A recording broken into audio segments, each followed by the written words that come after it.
Bonjour à tous, bienvenue. Donc Vincent Caillot, directeur chez Artefact. Donc pour ma part, je vais vous présenter une courte introduction sur l'écosystème Retail Media avant de laisser la place à nos experts partenaires technologiques qu'on a la chance d'avoir avec nous aujourd'hui. Donc pourquoi le Retail Media est un atout indispensable pour les marques, et commencer par la donnée et comment la mise à disposition des données consommateurs a changé la donne dans le Retail Media. Donc, ça a commencé par les données third party, donc qui ont été utilisées jusqu'à il y a quelques années en majorité pour venir nourrir la stratégie Retail Media. Donc ces données third party, c'était des données cookies tiers qui aujourd'hui sont de plus en plus obsolètes. Pourquoi ? Dans un premier temps, à cause d'un écosystème légal qui a évolué. La protection des données consommateurs est de plus en plus forte avec les anciennes législations qui datent maintenant, notamment la RGPD en Europe. Et ces évolutions légales ont amené de nouvelles contraintes technologiques.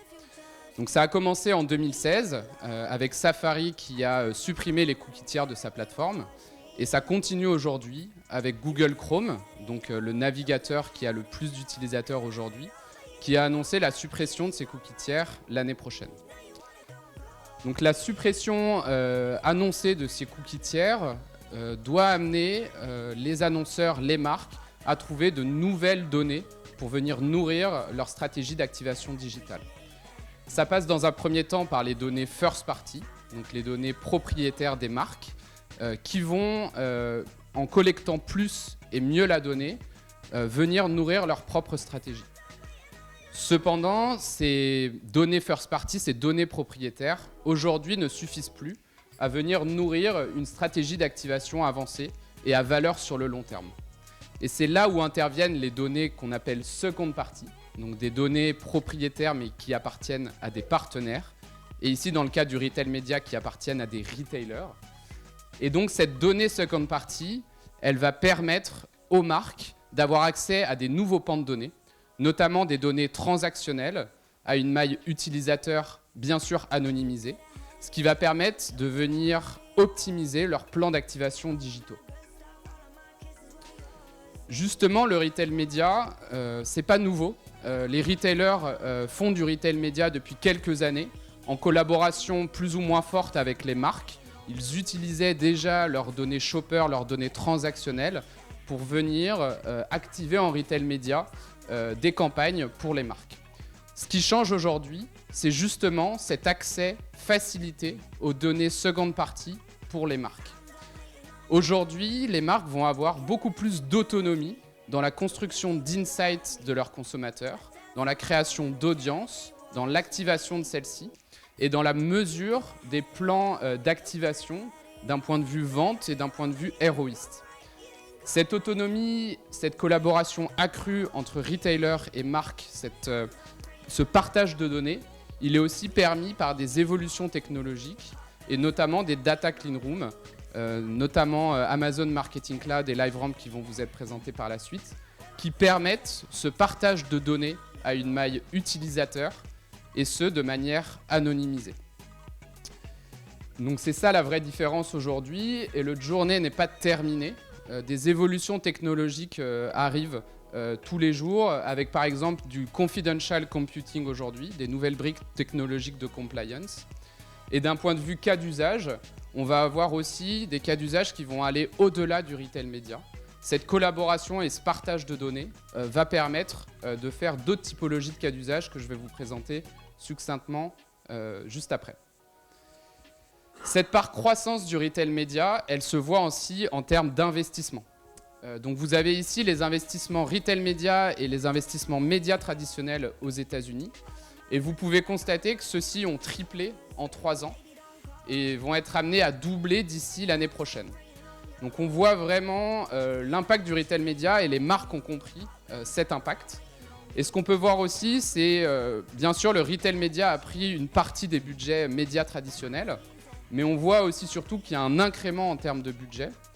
En réalité, les budgets, certains nouveaux budgets en fait, sont arrivés pour financer les Retail Media, et notamment les budgets trade marketing. La digitalisation du trade marketing a amené et va amener encore plus d'investissement dans le retail média qui a prouvé la valeur incrémentale sur le long terme des marques chez leurs retailers partenaires. D'un point de vue écosystème, on vous a mis quelques outils autour de cet écosystème retail média. Bien sûr, cette vision n'est pas exhaustive et elle va être amenée à changer. Il y a toujours de nouvelles technologies qui arrivent sur le marché. Et vous avez différentes technologies pour venir appuyer votre process sur le process global de retail média.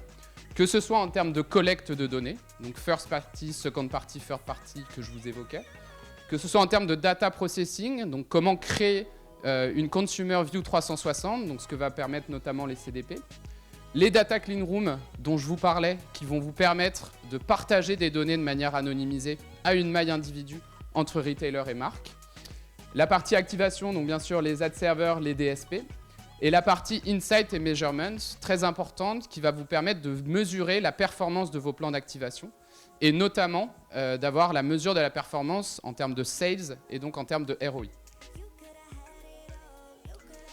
En termes d'acteurs, vous avez aussi bien sûr les retailers. Les retailers vont être ceux qui vont donner accès à ces pans de données, ces données transactionnelles, grâce aux données d'encarté pour les retailers ou les données directement de sites pour les e-retailers. La plupart de ces retailers sont aujourd'hui dans des phases de test and learn sur le sujet, notamment de partage de données. Et on a la chance d'avoir avec nous aujourd'hui Carrefour et Amazon qui sont parmi les plus avancés en Europe sur le sujet, qui ont déjà scalé des cas d'usage à valeur auprès de leurs clients, auprès des marques. Et le next step, le fly, c'est d'aller au-delà du retail média. C'est une conviction forte que l'on a chez Artefact. Pour nous, cette collaboration accrue entre retailers et marques doit amener de nouveaux cas d'usage plus avancés. Donc vous avez le retail média qui sont un peu les cas d'usage socles autour de la création d'insights de vos consommateurs. À partir de ces insights, mener des plans d'activation retail média. Et surtout, ce qui est très important grâce à la donnée transactionnelle, une nouvelle fois, mesurer ces plans d'activation et les optimiser en fonction des ventes et du ROI amenés par vos campagnes. Et on a ensuite deux autres typologies de use case plus avancées, autour du trade par exemple. Je vais vous présenter un cas d'usage succinctement autour de l'analyse des promotions et l'analyse d'impact des promotions sur le long terme entre une marque et un retailer. Et vous pouvez aussi avoir par la suite des cas d'usage autour des opérations, par exemple la supply, où grâce aux données transactionnelles, vous allez pouvoir faire des prévisions de la demande sur vos produits dans les magasins de votre retailer partenaire et donc potentiellement de la prévision en termes de supply dans ces magasins. Et je vais terminer en vous présentant deux cas d'usage que l'on a portés chez Artefact avec Carrefour Links. Le premier que l'on a mené avec Unilever et Carrefour Links, un cas d'usage retail média. L'enjeu, c'était de pousser auprès de plusieurs consommateurs chez Carrefour les Magnum Mini, qui sont des mini glaces. Et pour ce faire, on a créé 3 segments différents. Un premier segment des acheteurs Magnum qui n'avaient jamais acheté de Magnum Mini. Un second segment d'acheteurs de glaces qui n'avaient jamais acheté de Magnum Mini. Et enfin, un dernier segment de console style buyers qui avaient acheté des confiseries ou des chocolats et pas de Magnum Mini.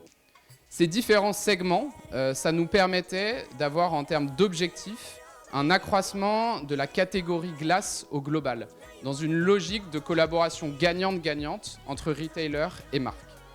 Donc on a activé ces différents segments via DV360 et on a mesuré les résultats versus des segments business as usual. Et les résultats ont été très probants, entre 10 et 30% d'uplift d'un point de vue vente. Ce qui a amené, on a fait des extrapolations, si Unilever menait cette politique sur l'ensemble de ses campagnes et sur l'ensemble de ses catégories, on a estimé les gains à plusieurs millions d'euros sur le périmètre de la France. Donc de vrais gains potentiels. Et je vais terminer sur un cas d'usage qui va au-delà du retail média pour ouvrir le débat, ici autour de l'analyse des promotions sur le long terme d'une autre marque chez Carrefour. Donc vous voyez dans le graphe en dessous les différents impacts que va avoir les promotions pour le retailer et pour la marque, que ce soit en termes de cross-sell pour la marque, en termes de recrutement sur la marque, en termes de recrutement sur la catégorie, des consommateurs qui achetaient déjà la marque mais pas dans cette catégorie, mais surtout l'impact sur le long terme. Quel va être l'impact des nouveaux recrutés sur la marque et quel va être l'impact incrémental des nouveaux recrutés de la catégorie. Et cette analyse, elle nous a permis de créer le graphe que vous voyez juste au-dessus avec l'analyse de l'ensemble des promotions de la marque avec le retailer. Et vous voyez en vert les promotions qui sont à valeur sur le long terme, à la fois pour le retailer et pour la marque. En jaune et en rouge, vous avez la même chose, mais qui est à valeur uniquement pour l'un des deux partenaires.